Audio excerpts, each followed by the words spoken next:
নমস্কার, আরও একটা গুরুত্বপূর্ণ আপডেট নিয়ে চলে এলাম। খুব গুরুত্বপূর্ণ ভিডিও চ্যানেলে ফার্স্ট টাইম দেখলে চ্যানেলটাকে সাবস্ক্রাইব করে বেল আইকনটা টিপে রাখতে হবে লেটেস্ট গুরুত্বপূর্ণ আপডেট পাওয়ার জন্য। স্টেপ টু স্টেপ আজকের আপডেটটি আপনাদের সামনে তুলে ধরছি। আজকে কথা বলবো রাজ্যের চুক্তিভিত্তিক কর্মীদের নিয়ে। আপনার নাম আছে তো এই লিস্টে? তালিকা প্রকাশ করলাম, একবার চোখ বুলিয়ে দেখুন তো আগে জানতেন কি না। চুক্তিভিত্তিক কর্মীদের ডাটাবেস রেডি। 22শে জুন বাজেটেই কি চুক্তিভিত্তিক কর্মীদের বেতন বৃদ্ধির বড় ঘোষণা আসতে চলেছে? কি আপডেট উঠে আসছে আজকে এই ভিডিওতে বিস্তারিতভাবে ব্যাখ্যা করবো। চ্যানেলে ফার্স্ট টাইম দেখলে চ্যানেলটাকে সাবস্ক্রাইব করে বেল আইকনটা টিপে রাখতে হবে লেটেস্ট গুরুত্বপূর্ণ আপডেট পাওয়ার জন্য। পশ্চিমবঙ্গের অস্থায়ী চুক্তিভিত্তিক আউটসোর্স প্রকল্প ভিত্তিক কর্মীদের পূর্ণাঙ্গ তালিকা আপনাদের সামনে তুলে ধরছি। আপনার কণ্ঠস্বর অন্যদের শক্তি। একটি কমেন্ট হতে পারে হাজার কর্মীর কণ্ঠস্বর। আপনার পদে এই তালিকা আছে তো? আচ্ছা, চুক্তিভিত্তিক কর্মীদের একটা তালিকা আপনাদের সামনে, তো পূর্ণাঙ্গ তালিকা বলছি। কোনো এই তালিকা থেকে বাদ পড়লে আপনারা অবশ্যই কমেন্ট করতে পারেন। আপনারা কোথায় কোন দপ্তরে কাজ করছেন অবশ্যই কমেন্ট করে জানাবেন। মুখ্যমন্ত্রী শুভেন্দু অধিকারী মহাশয় অলরেডি ঘোষণা করেছে যে চুক্তিভিত্তিক কর্মীদের একটা কিছু হতে পারে, ঠিক আছে। বা যখন তিনি বিরোধী দলনেতা ছিলেন তখনই তিনি ঘোষণা করে দিয়েছেন যে অস্থায়ী চুক্তিভিত্তিক কর্মীদের ভাগ্য ফিরতে চলেছে, এমনটি তিনি ঘোষণা করেছেন। এই যে পূর্ণাঙ্গ বাজেটে 22 তারিখ বাজেট আসতে চলেছে, এই বাজেটে কি চুক্তিভিত্তিক কর্মীদের ভাগ্য খুলতে চলেছে? আপনার এই তালিকায় নাম আছে কিনা একটু দেখে নিন। কর্মবন্ধু, প্রথম যে চুক্তিভিত্তিক কর্মীদের কথা বলবো সেটা কর্মবন্ধু। দীর্ঘদিনের বঞ্চনার শিকার তারা।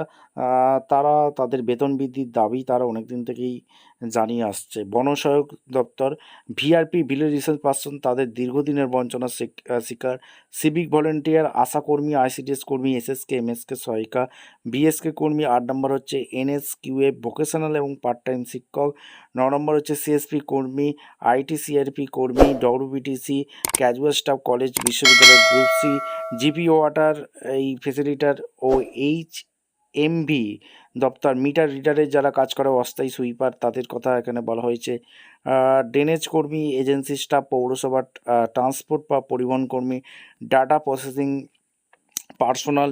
এছাড়া আরও কিছু চুক্তিভিত্তিক কর্মী আছে, পানিবিন্দু পানিমিত্তা, এআই ওয়ার্কার, হোমগার্ড, আইসিটি শিক্ষক, সরকারি চুক্তিভিত্তিক বাস কন্ডাক্টর, এনএইচএম কর্মী ও সিএইচএ, চুক্তিভিত্তিক pharmacist, pump operator, lab worker, SSG coordinator, guest teacher, GRS গ্রাম রোজগার সহায়ক, homeopathy doctor, CCD panchayat, hospital casual staff, academic supervisor, ayurvedic medical officer, junior engineer এই ডিপার্টমেন্ট, সিভিল ওয়াটার রিসোর্স এই দপ্তরে, পার্শ্ব শিক্ষক, কন্ট্রাকচুয়াল গ্রুপ সি এবং group D, public health department, pump operator, পানিমিত্ত পানি এবং আপনার পদ তালিকায় আছে কিনা যদি না থাকে অবশ্যই কমেন্ট করে জানাবেন।